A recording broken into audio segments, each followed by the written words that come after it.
Jadi gini, ini kerja super tim, ya. Jadi nggak cuma kami sendiri. Ada selain TKN ya, ada juga kan pasti timnya Pak Prabowo yang sudah embedded sudah sejak lama. Terus ada tim relawan. Walaupun relawannya tidak sebesar Pak Jokowi waktu itu, ya kan. Nah, terus ada parpol, ya macam-macam. Nah, kami memang salah satu yang bertugas untuk ngurusin media sosial dan distribusinya. Jadi distribusi itu penting. Saya sekarang nyebutnya udah bukan konsultan komunikasi politik, Bang. Apa lagi? Perception engineer. Perception engineer. Ya. Dalam bahasa Bugisnya itu maksudnya apa tuh? Rekayasa persepsi. Oke. Aduh, berat ini. Terus? Bukan, karena zamannya begitu. Ya, jadi mau ilmu politik macam apapun, marketing macam apapun, sekarang berubah, Bang. Setiap 2 tahun sekali berubah. Nah, disitulah penting kita ikutan terlibat di dalam kontestasi ini, karena untuk melatih. Tunggu dulu, jangan kita dulu. Ini masih gemoy itu, gimana ceritanya? Ya, oke. Jadi kami memang ditugaskan, ada tim internal, waktu itu di bawahnya Mas Angga Raka Prabowo yang sekarang jadi Wamenkominfo.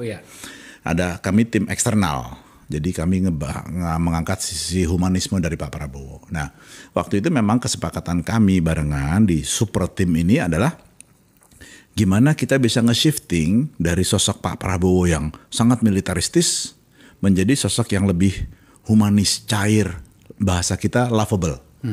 Ya kan? Nah, kita butuh perubahan ini, transformasinya apa yang bisa kita lakukan. Nah, waktu itu dari acara Mata Najwa di Jogja. Waktu itu kan Pak Prabowo bilang, tunggu, biarkan kami menjawab. Ngerti nggak? Nah, di situ bilang, orang masyarakat, wah antusiasmenya gitu, wah Pak Prabowo gemoy. Kita langsung berpikir, anjir ini kosakata baru gemoy ini. Ya, jadi sebenarnya itu emang organik. Nah, karena kami menangkap gemoy itu, terus malamnya kita coba tes nih. Kita tes di media sosial. Kita tes, kita boost, naik nggak? Barang ini jadi. Gemoy itu viral. Sampai influencer pada ngomong gemoy. Nah, semenjak itu untuk melengkapinya kan nggak cukup dari kata doang.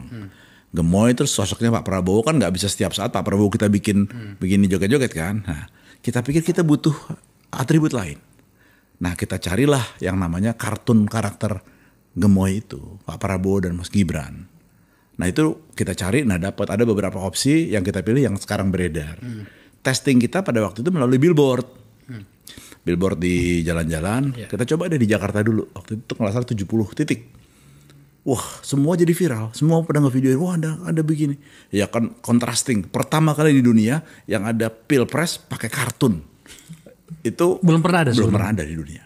Itu sampai kita diwawancara sampai Nikkei, sampai masuk ke New York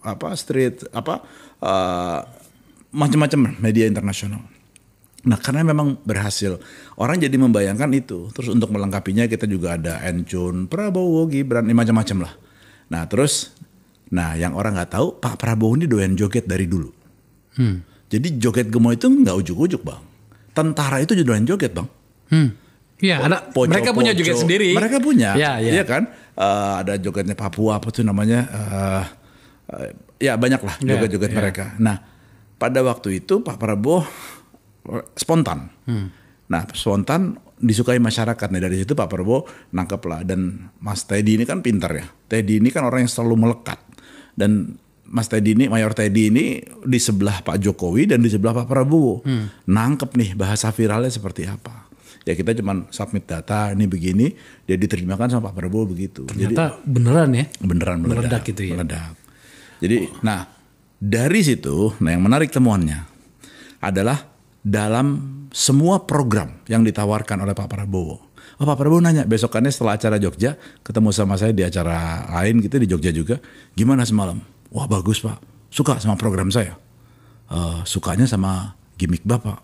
Yang mana? Itu yang biarkan saya menjawab. Waduh kata dia. Nah dari situlah beliau mungkin merasa bahwa ya memang faktanya masyarakat suka gimmick, nggak suka yang berat-berat.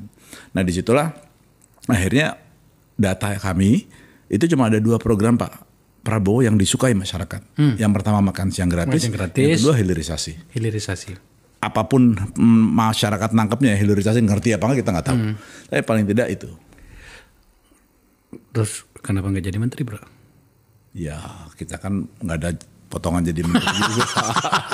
Kita seniman. Soalnya kan banyak sekali menteri loh. Kan Ini kan soal peran. Saya harus mengatakan ini di depan kamera loh, bro. Apa itu? Menyangkut dengan kabinetnya Pak Prabowo ya. Pada sisi yang lain, tidak ada satupun orang yang dia tinggalkan. Pak Prabowo loh. Beda dengan Pak Jokowi dulu, ingat. Kita kan sama-sama dulu di Pak Jokowi kan. Itu banyak orang ditinggalkan. Tapi ini enggak. Cuman pada dirimu, saya bertanya kenapa enggak namamu enggak masuk? Bukan TKN ya? Saya bukan TKN. Oh, okay. Saya bukan TKN. TKN kita kan di luar. Tim kampanye nasional maksudnya. Iya. Oke. Kita bicara tentang pilkada karena sejujurnya juga kita sini main juga di sini, bro. You tahu kan saya menciptakan sebuah teknologi algoritma baru ya tentang tentang bacaan kekuatan politik berbasiskan partai. Ya. Kami punya di sini anak-anak big datanya di sini anak-anak bisa mengembangkan itu. Jadi sudah telat kalau you menjadi bupati atau gubernur di mana ya. Tapi kira-kira gini, Mas Ipang didukung oleh partai A, B, C.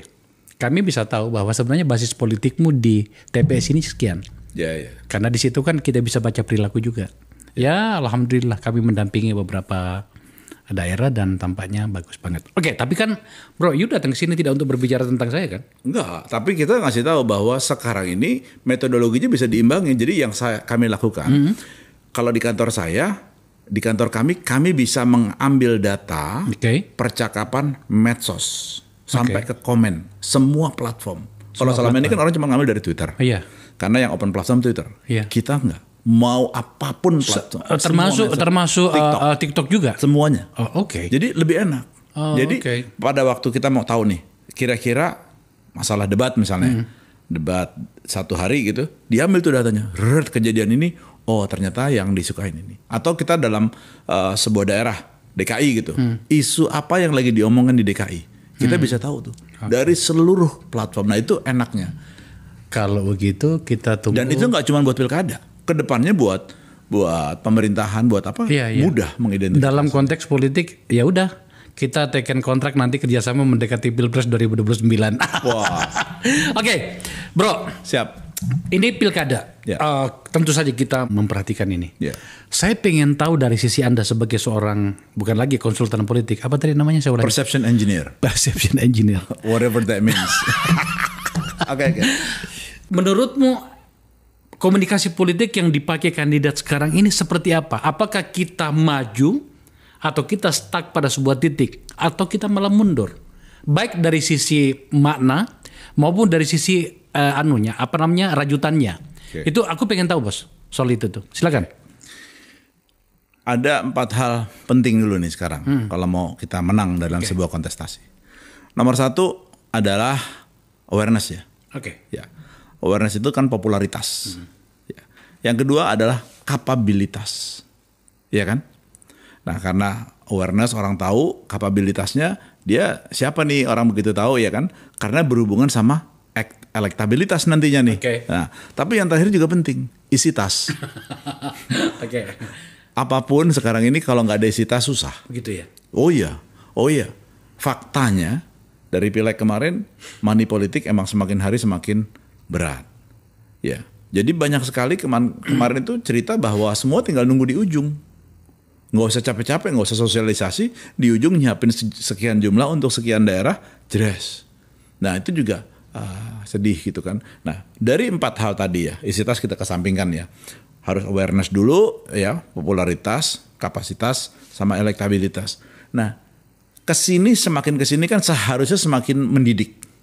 Tapi faktanya suka atau tidak kan kita maunya menang, bukan mendidik. Oh iya dong. Iya kan?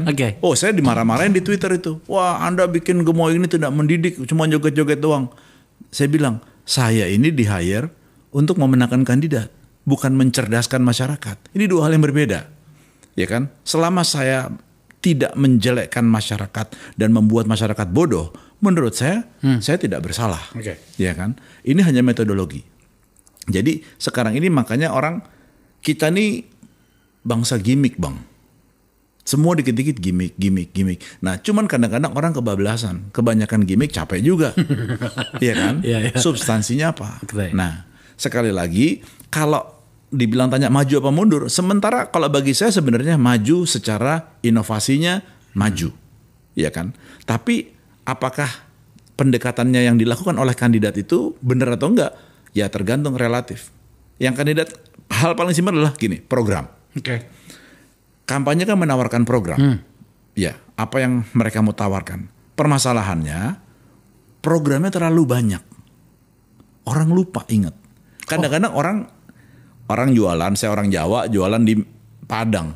Bahasanya kan harus bahasa Minang. Iya. Ya kan? Ini juga sama. Harusnya apa yang dibutuhkan sama target voters. Oh gitu, ya. Ya kan? Nah ini enggak. Mereka kadang-kadang terlena menurut mereka bagus. Padahal relevan enggak sama target votersnya. Ya kan? Pun kalau relevan, ada banyak orang susah ngafalinnya. Kembali ke masalah tadi makan siang gratis. Orang yang ingat makan siang gratis. Pada waktu dulu perintah Pak Prabowo clear. Pokoknya Angga, Ipang fokus makan siang gratis. Saya mau itu nempel di ya sudah.